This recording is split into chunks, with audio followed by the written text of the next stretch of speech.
Re. Ce texte, je l'ai écrit pour mon bled. France, pays de mon enfance, terre des droits de l'homme et du citoyen, où j'ai fait mes premiers pas. Paris a vu ma naissance, la ville de lumière a éclairé mes premières expériences avec ces trois mots-clés. Liberté, égalité, fraternité. Dès le début de ma scolarité, je m'en suis imprégné. Je ne me suis jamais demandé qui j'étais, d'où je venais.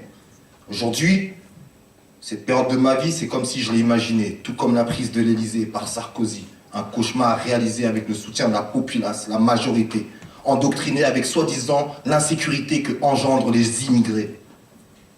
Je croyais que mon pays était une terre d'accueil. Mon œil, ça fait longtemps que la démocratie dans mon pays est en deuil. J'écris mes envies, mes avis. Je vis la crise. J'anticipe le mépris de l'état d'esprit qui domine et anime nos politiques que je méprise aussi. Explicite dans mes chroniques, j'assume et revendique ce que je dis et surtout qui je suis. On me marginalise, je marche en dehors des balises. Où je suis né, j'ai pas choisi. Ce que je fais, c'est ma vie. Simpliste, non défaitiste, j'épuise les statistiques des scientifiques progressistes dans l'inutile. Je ne peux faire à ma guise. La hantise s'immisce dans mon esprit au milieu de gens qui se déguisent et n'estiment que les devises. Par des plans machiavéliques comme par exemple l'immigration sélective, ils instaurent les nouvelles règles de la République au désavantage du public. Nous, le peuple, les minorités ethniques, un terme tellement vide, futile, les ouvriers, la France qui se lève tôt selon les dires du Nabo, et tous ceux qui travaillent plus pour gagner moins et dépenser plus. La force véridique qui fait vivre mon pays tant chéri. Je le vis mal, tu vois. C'est devenu banal au journal de voir des histoires d'enfants qui crèvent la dalle, les histoires d'hommes et femmes qui doivent vendre leurs âmes pour avoir le droit d'avoir le libre choix. Ça me donne la rage.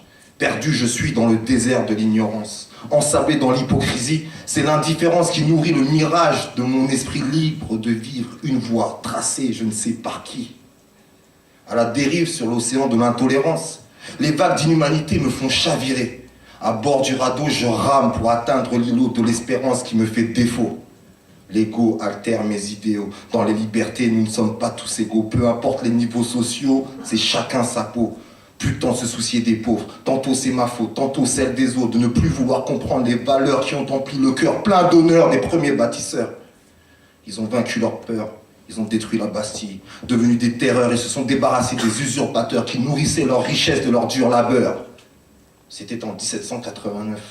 Depuis, rien de neuf, que du bluff. Les chimères d'avant-guerre sont les matières premières qui alimentent les actions sommaires, éphémères que mon État prolifère. Décisions arbitraires et contraires ne sont que les effets secondaires. Vous, tu, je ne pense qu'à assurer mes arrières. Que faire? Peut-être accepter mes différences culturelles. Arrêter de me définir par l'oseille. Respecter mes vieux et mes veilles qui m'enseignent le chemin vers l'éveil. J'étaye. Soyons nous-mêmes, fiers d'être. Enrichissons-nous de nos différences pour aller dans le bon sens. La France de mon enfance. Merci. Bravo.